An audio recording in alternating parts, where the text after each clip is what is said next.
welcome to God's 5 Minutes with Pastor Ed Wilson. Reach him at gods5minutes@gmail.com.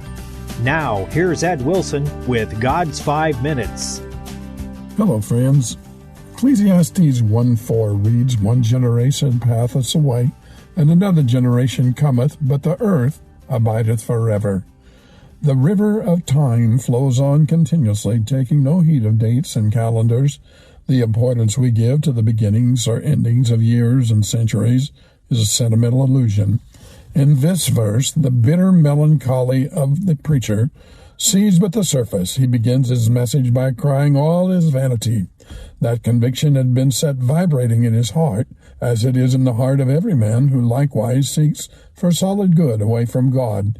He looks out upon humanity and sees that in one aspect the world is full of births and in another full of deaths. Caskets and cradles seem the main furniture, and he hears the tramp, tramp, tramp of the generations, passing over soil honeycombed with tombs, and therefore ringing hollow to their tread. The strange history of humanity, looked at from one point of view, seems a long history of vanishing generations. At its front of the procession are those whose forms have become only dust, while at the rear is a buoyant spectacle of eager young faces pressing forwards on the march and of strong feet treading the new road. But yet the total effect as of that endless procession is to impress on the observer the transience of humanity. That poignant thought is made still more so by the comparison which the writer here draws between the fleeting generations and the abiding earth. Man is the Lord of earth and can mold it to his purpose, but it remains and he passes. He is but a lodger in an old house that has had generations of tenants, each of whom has said for a while, "It is mine," and they all have drifted away, and the house stands.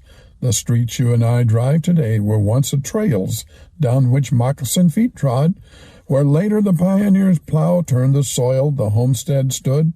Long ago young lovers courted and pledged, warriors bled and died over causes long since made meaningless by the later developments occurring with the steady, ceaseless passage of time. The merry little streams burbles over the same rounded rocks, splashes over the same waterfalls year after year, but the poet's eyes that fell upon them are sealed with dust. One generation cometh and another goeth. The tragedy is made more tragic because the stage stands unaltered and the earth abides forever. That's what human wisdom has to say, and that's all it has to say. And is that then all that there can be said? If it is, then the preacher's bitter conclusion is true, and all is vanity and chasing after wind. He immediately proceeds to withdraw from this undeniable but partial fact that all things are full of labor. The same human foibles reappear generation after generation. There is tremendous activity and no progress. It is all circular motion, round and round and round. And the same objects reappear, duty and punctually, as the wheel revolves and life is futile. But let's leave Solomon wrapped in his sins to the joyous and more profound teaching of the apostle.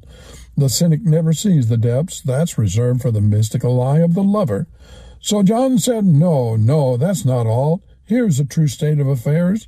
The world passeth away, and the lust thereof, but he that doeth the will of God abideth forever.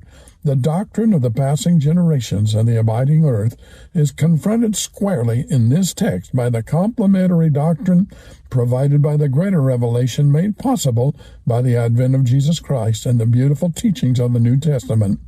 John sees a process going on in which the whole solid-seeming fabric of a godless society is being dissolved and melted away.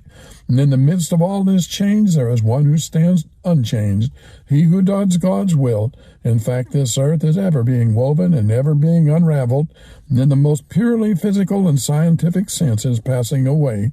But we also are souls, never-dying souls, capable of eternal blessedness in the presence of the Lord. Have you talked to him today? You have been listening to God's 5 Minutes with Pastor Ed Wilson. Reach him by email at godsfiveminutes@gmail.com. Tune in next time to hear more encouraging thoughts from God's Word on God's 5 Minutes with Pastor Ed Wilson.